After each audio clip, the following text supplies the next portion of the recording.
Welcome to Quack Co, the board game channel where every video is 10 minutes or less guaranteed. And today I'm going to be giving you a preview of Life of the Amazonia by Bad Comet.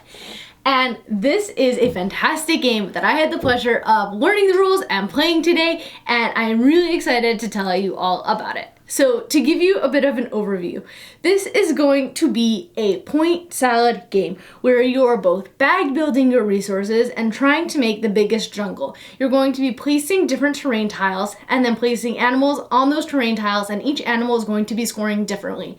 There are 8 core main animals in every single game, and each of the 8 main animals have 4 different options of how they score and their slight variability. Additionally, there's going to be solo animals that are your own unique power and ability that you can place in your own jungle, and they're only going to give you points, and they're all very different, and I believe there are 8 of those as well.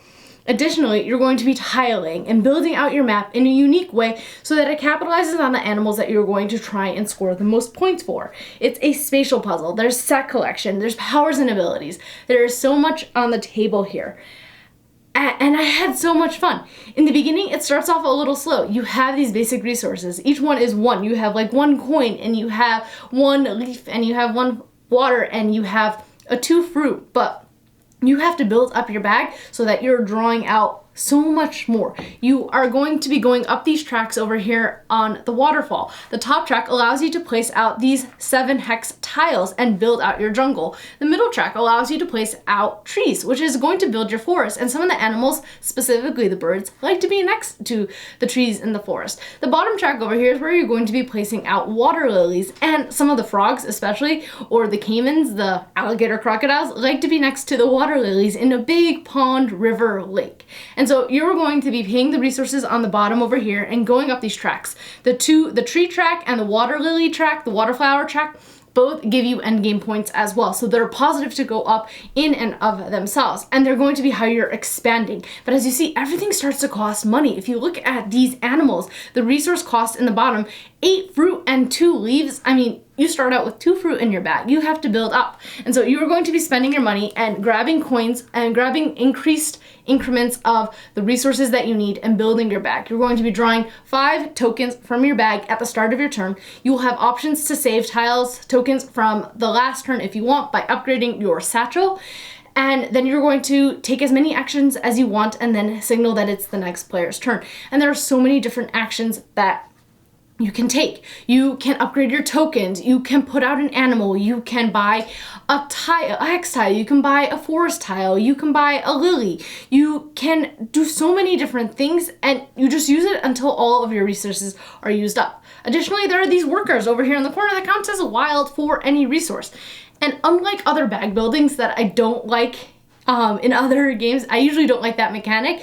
In this one, you're allowed to look in your bag at any point except when you're drawing tiles out to see what you have and kind of take stock. It is a more controlled form of bag building, and there's not that unknown surprise element that, oh no, I'm gonna draw out something bad. You can usually make use of what you draw out. You have a way of spending your resource tokens as a 2-for-1 ratio and translating them in case you don't exactly have what you need. The game that I'm comparing this the most to in my mind right now is Cascadia. It has a similar feel, but comes and plays out entirely different. Similar to Cascadia, you're building out a landscape, a terrain, a jungle, and you're placing animals out. And in Cascadia, each animal has a different way of scoring. Over here, though, you're bag building and set collecting in a different way. In Cascadia, there's a common marketplace of the animals and the terrain tiles that are coming out, and you're fighting with your opponents directly in a more head-to-head way. There's a lot more take that. I think in Life of the Amazonia, the take that elements is a little bit more sly. You might see the animals that your opponents are going for and snatch the last one so that they don't get all those points. Additionally, one point that I forgot to even talk about are all of these nature cards. These nature cards will have some in-game abilities that will allow you to do it, and they'll also give you a lot of end-game points. You can have up to 4 of them, and they can be really good. I had some that scored me 10 points at the end of the game last turn. Additionally, the first player who triggers endgame is going to get an additional 10 points, which we didn't really feel was necessary because they triggered it at an opportune time for them, but that's part of the game. The other part that I want to touch on is the artwork and the components and the theme. I think the theme is really apropos. You really do feel like you're building out a jungle. The artwork is fantastic. We were joking that they need to really capitalize on all these little baby animals that they have over here. There's otter pups and baby macaws and a jumping spider and jaguar cubs.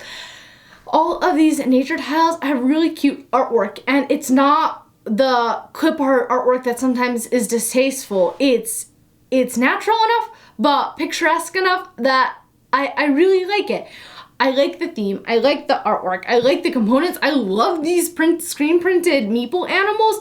They are not getting these meeples back. I just want them in general. I really like how it is, and I had a pleasure playing it. And I can't wait to see what stretch goals they have in the Kickstarter. It's going to be coming, in case I didn't mention this, is going to be coming to a crowdfunding platform near you very, very soon.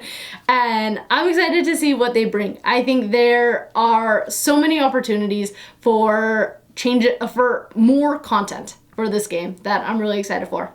So that's a Quack Co. And less time watching means more time playing. I'll see you next time.